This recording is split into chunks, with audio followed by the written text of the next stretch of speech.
طرح کن کن لوگوں پر واجب ہے اور اس میں جو بنیادی مسائل ہے وہ کیا ہے اور کس طرح اور کن پر واجب ہے اور کن کن کن چیزوں پر نکالا جاتا ہے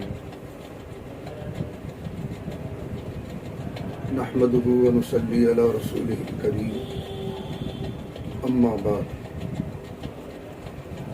اللهم طهر قلبي من النفاق وعملي من الرياء ولساني من الكذب وعيني من الخيانة فإنك تعلم خائنة الأعين وما تخفي الصدور. عزیزان گرامی، جمیل اختر بھاگا جو اس کے ڈائریکٹر ہیں یوٹیوب چینل کے، یہ چند سوالات لے کر میرے پاس تشریف لائے ہیں. سب سے پہلے تو میں آپ کو بھی اور جتنے بھی سامعین اس یوٹیوب چینل کے ذریعے سے میری آواز تک جہاں تک پہنچ رہی ہے، سبھی حضرات کو رمضان شریف کی آمد کی بھی اور اس کی جامد کی بھی مبارکباد پیش کرتا ہوں. جمیل اختر صاحب یہاں تشریف لائیں، ان کی تشریف آوری کا شکریہ. بنیادی سوال زکوٰۃ کے تعلق سے ہے، بہت اچھا سوال ہے. سب سے پہلے تو آپ یہ ذہن نشین فرما لیں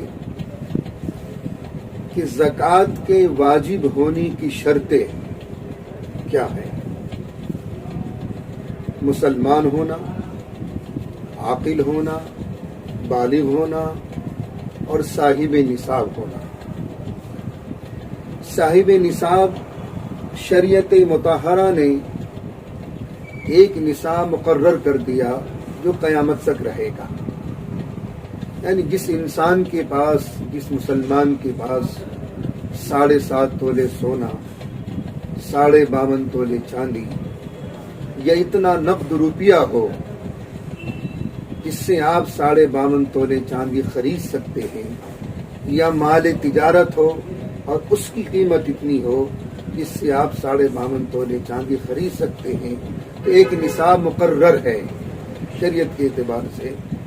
اور اس نصاب پر چاند کے اعتبار سے حولان حول ہو جائے، یعنی 1 سال گزر جائے، تو پھر اس پر زکوٰۃ واجب ہوگی.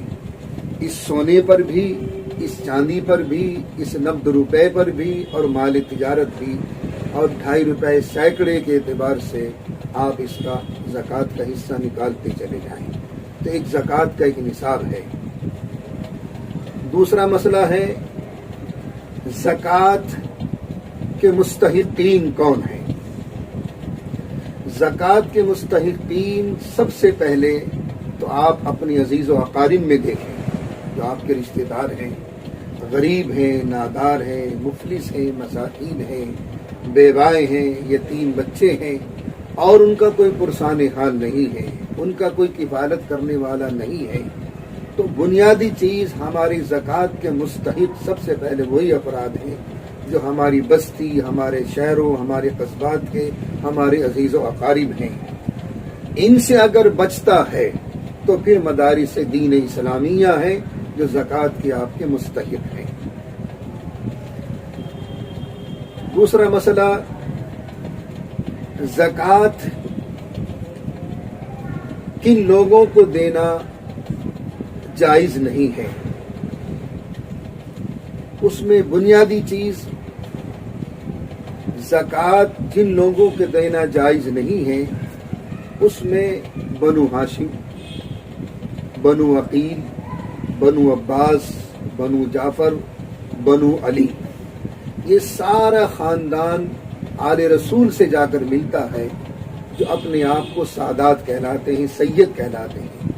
اگر واقعی یہ سادات ہیں اور ان کا سلسلہ نسب ان تک پہنچتا ہے تو پھر یہ آپ کی زکوٰۃ کے مستحق نہیں ہیں. ان کو زکوٰۃ دینا جائز نہیں، چونکہ سادات ہیں، یہ آل رسول میں سے ہیں. زکوٰۃ دینے کا مطلب یہ ہے کہ آپ ان کی توہین کر رہے ہو، اور توہین آل رسول کی یہ کسی قیمت پر جائز نہیں ہے۔ البتہ دوسرے فنڈ سے آپ ان کی فنڈنگ کر سکتے ہیں، ان کی امداد کر سکتے ہیں، زکوٰۃ سے نہیں۔ اسی طریقے سے ماں باپ کو زکوٰۃ دینا جائز نہیں، دادا دادی کو زکوٰۃ دینا جائز نہیں، نانا نانی کو زکوٰۃ دینا جائز نہیں۔ یہ وہ لوگ ہیں جن کو زکوٰۃ نہیں دے سکتے۔ جن مصرف میں زکوٰۃ کا پیسہ استعمال کرنا جائز نہیں ہے وہ مسجد کی تعمیر، مسجد کا فرش، مسجد کے لوٹے، مسجد کا نل، ان مقامات پر آپ زکوٰۃ کا پیسہ خرچ نہیں کر سکتے مسجد کے کسی بھی معاملے میں۔ اسی طریقے سے مسافر خانے میں، مسافر خانہ بنانے میں، یا میت کے کفن دفن میں، یا میت کی قبر کے کھودنے میں آپ زکوٰۃ کا پیسہ نہیں لگا سکتے۔ اسی طریقے سے زکوٰۃ کا پیسہ جہاں لگانا جائز ہے اور جن لوگوں کو زکوٰۃ کا پیسہ دینا افضل ہے اس میں آپ کے بھائی بہن ہیں، بھائی بہن کو زکوٰۃ دے سکتا ہے، بہن بھائی کو زکوٰۃ دے سکتی ہے، چچا ہیں، چچی ہیں، خالہ ہیں، خالو ہیں، ماموں ہیں، ممانیاں ہیں، بھتیجے ہیں، بھتیجیاں ہیں، اور ساس سسر ہیں۔ سوتیلے باپ اور سوتیلی ماں کو بھی زکوٰۃ دینا جائز ہے۔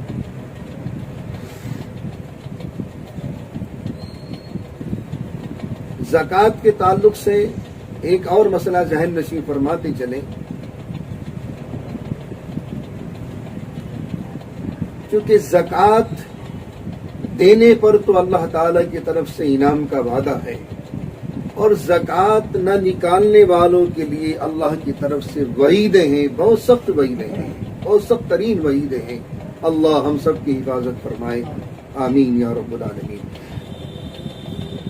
ایک اور مسئلہ ذہن نشین فرماتے چلیں، زکوٰۃ کے نصاب سے اگر قرض زیادہ ہے اور نصاب کم ہے تو پھر اس پر زکوٰۃ واجب نہیں ہوگی۔ ہاں اگر قرض کی قیمت مجرا کرنے کے بعد پھر اتنا بینک بیلنس ہمارے پاس بچتا ہے کہ جس کی قیمت 52.5 تولی چاندی کو پہنچ رہی ہے تو پھر اس پیسے پر زکوٰۃ واجب ہوگی۔ اسی کے تعلق سے ایک مسئلہ اور ذہن نشین فرما لیں، جو پلاٹس یا فلیٹس ہم نے تجارت کی نیت سے خریدے ہیں، تجارت کی نیت سے خریدے ہیں تو یہ مال تجارت ہے، یہ مال تجارت ہے۔ ان فلیٹس پر بھی، ان پلاٹس پر بھی زکوٰۃ واجب ہوگی، لیکن اس وقت کی قیمت کا اعتبار ہوگا جس وقت میں آپ زکوٰۃ نکال رہے ہوں۔ چاہے آپ نے خریدے سستے میں ہیں لیکن زکوٰۃ کے نکالتے وقت اس کی قیمت بڑھ گئی تو مارکیٹ کو جو ویلیو ہوگی اس ویلیو کے اعتبار سے آپ اس کی زکوٰۃ نکالیں گے۔ ہاں اگر آپ نے رہنے کی نیت سے کوئی پلاٹ خریدا ہے یا فلیٹس خریدا ہے تو پھر اس پر زکوٰۃ واجب نہیں ہوگی۔ سونا چاندی کی ہر چیز پر زکوٰۃ واجب ہوگی، چاہے سونے چاندی کے زیور ہوں، برتن ہوں، پلیٹس ہوں، گلاس ہوں، یا اسی طریقے سے اور کوئی ہماری کوئی اور استعمال میں آنے والی چیزیں ہوں سونے اور چاندی کی، سونے چاندی کی ہر چیز پر زکوٰۃ واجب ہوگی۔ البتہ ہیرے اور جواہرات کا تعلق جہاں تک ہے، ہیرے جواہرات اگر آپ نے تجارت کی نیت سے خریدے ہیں تو پھر ان پر زکوٰۃ واجب ہے، وہ مال تجارت ہے، اور اگر شوق یا خریدے ہیں تو پھر ان پر زکوٰۃ واجب نہیں ہوگی۔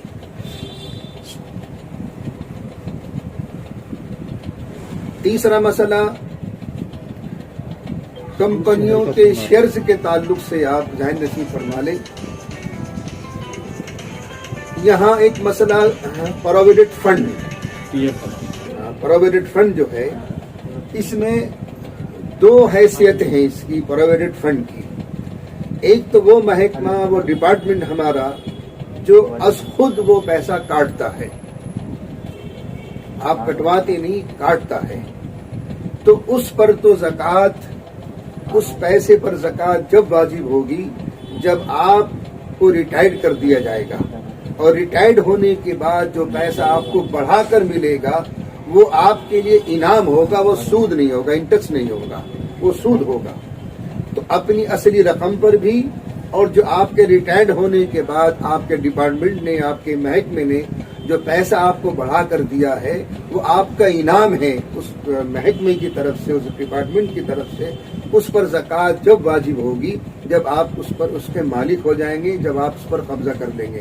اس کی مثال یوں سمجھیے کہ جیسا ہمارا پیسہ بینکوں میں رکھا ہوا ہے تو قبضہ تو بینک کا ہے، ملکیت ہماری ہے، مالک ہم ہے، قبضہ بینک کا ہے۔ اسی طریقے سے پروویڈنٹ فنڈ میں جو ہمارا پیسہ رکھا گیا ہے وہ اصل میں قبضہ تو ان کا ہے، قبضہ ان کا ہے، مالک ہم ہیں، لیکن جب اس کا پیسہ واپس ملے گا ریٹائرڈ ہونے کے بعد میں تو آپ کی اصلی رقم جو وہ بھی اور جو آپ کو بڑھا کر ملے گی وہ بھی، وہ سب آپ کے پیسہ ہوگا، آپ کی ملکیت ہوگی۔ اس پر زکوٰۃ ملنے کے بعد جب آپ کا قبضہ ہو جائے گا اس پر زکوٰۃ واجب ہوگی۔ ایک صورت تو اس کی پروویڈنٹ فنڈ کی یہ ہے۔ دوسری یہ ہے کہ جو محکمے سے ہم خود کٹواتے ہیں، اپنی سیلری سے ہم خود پیسہ کٹواتے ہیں تو وہ پیسہ اس پر آپ کی زکوٰۃ واجب ہوتی رہے گی، چونکہ آپ از خود کٹوا رہے ہیں اپنی سیلری سے، اپنے ڈپارٹمنٹ کو، اپنے محکمے کو، اور ریٹائرڈ ہونے کے بعد جب آپ کو وہ پیسہ ملے گا، اصل رقم بھی اور اس کے بعد جو اس کو اوپر بڑھا کر ملے گا وہ سود ہوگا۔ اس کی اصلی رقم پر تو زکوٰۃ واجب ہوگی، اور جو بڑھا کر ملا ہے وہ سود ہوگا، وہ آپ کو خیرات کرنا ہوگا بغیر ثواب کی نیت سے، وہ انٹرسٹ ہوگا۔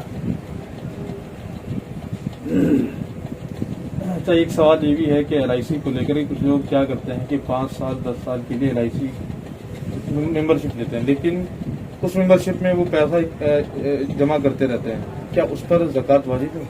دیکھیے، لائف انشورنس جن کو جیون بیمہ جس کو کہا گیا ہے، لائف انشورنس کی شرطوں کی گنجائش نہیں ہے، نہ قدیم فقہا کے یہاں نہ جدید فقہا کے یہاں۔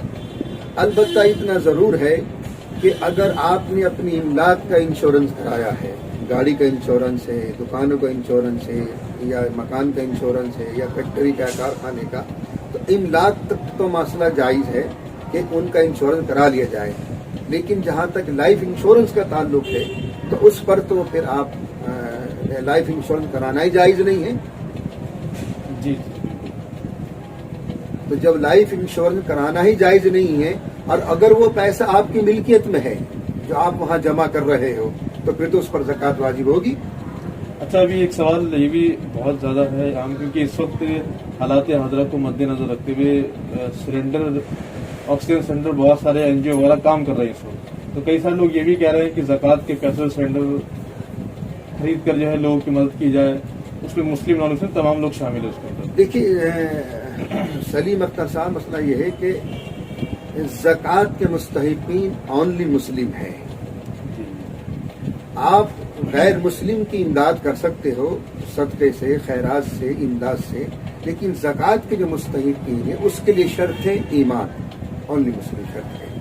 ہاں، جہاں تک یہ آرگنائزیشنز ہماری کام کر رہی ہیں اور یہ آپ کا سوشل ورک میں جو کام کر رہی ہیں، امدادی کام کر رہی ہیں، اس میں آپ دوسرے پیسے سے آپ ان کی امداد کریں۔ زکوٰۃ کے پیسے کے جو مستحق ہیں اپنے عزیز و اقارب ہیں اور پھر مدارس اسلامیہ ہیں۔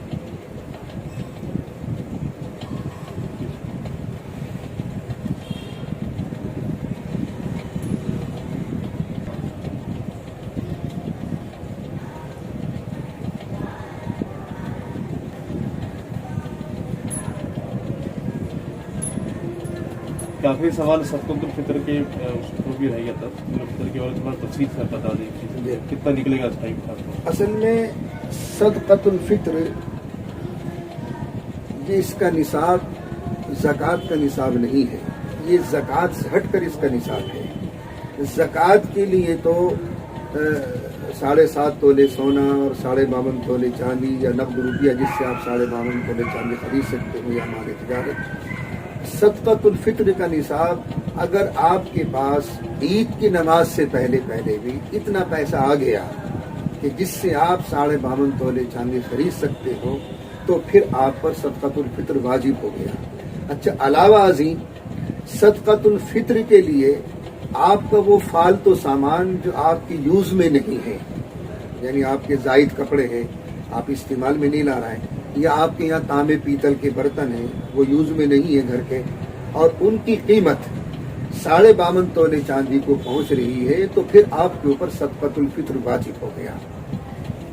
صدقۃ الفطر ہمارے یہاں چونکہ یہاں آٹے کے حساب سے بھی، گیہوں کے حساب سے بھی، کشمش کے حساب سے بھی، کھجوروں کے حساب سے بھی، جو کے حساب سے بھی، لیکن منیمم ہمارے یہاں جو درمیانی طبقہ جو عام طور سے گیہوں کھاتا ہے، آٹا کھاتا ہے، وہ ہمارے یہاں تقریباً 25 روپے کلو کے حساب سے، تو ہمارے یہاں دلی 6 میں، چوڑی والان اور دلی 6 میں جو ہم نے اپنا نصاب نکالا ہے وہ 50 روپے فی کس فطرہ کا ہے، فی کس 50 روپے فی کس ہے۔ اور باقی اگر آپ چاہیں تو جو کے حساب سے بھی نکال دیں، 3.25 کلو کے حساب سے، کشمش کے حساب سے نکال دیں 3.25 کلو کے حساب سے، کھجوروں کے حساب سے بھی نکال دیں 3.25 کلو کے حساب سے، لیکن اصل میں جہاں عام طور سے جو چیز پبلک جو کھاتی ہے تو اسی کا حساب زیادہ بہتر ہے۔ ہاں اہل ثروت ہیں، آپ اللہ نے آپ کو نوازا ہے، آپ کے پاس دولت ہے تو چاہے کتنا نکال دیں، لیکن عام طور سے جو شریعت نے جو نصاب قائم کیا ہے کہ منیمم جو انسان عام طور سے جو چیز کھاتا ہو اسی کے اعتبار سے صدقۃ الفطر رکھنا چاہیے۔ تو ہمارے یہاں 50 روپے فی کس ہے صدقۃ الفطر، باقی زاہد بھی نکال سکتے، کوئی 100 روپے نکال دو، کوئی 200 نکال دو، کوئی 1000 نکال دو، وہ آپ کی مرضی پر ڈیپینڈ کرتی ہے ساری بات۔ ناظرین، آپ سن رہے تھے ڈاکٹر محمد عارف قاسمی صاحب جو امام و خطیب ہیں حضرت مسجد چوڑی والان۔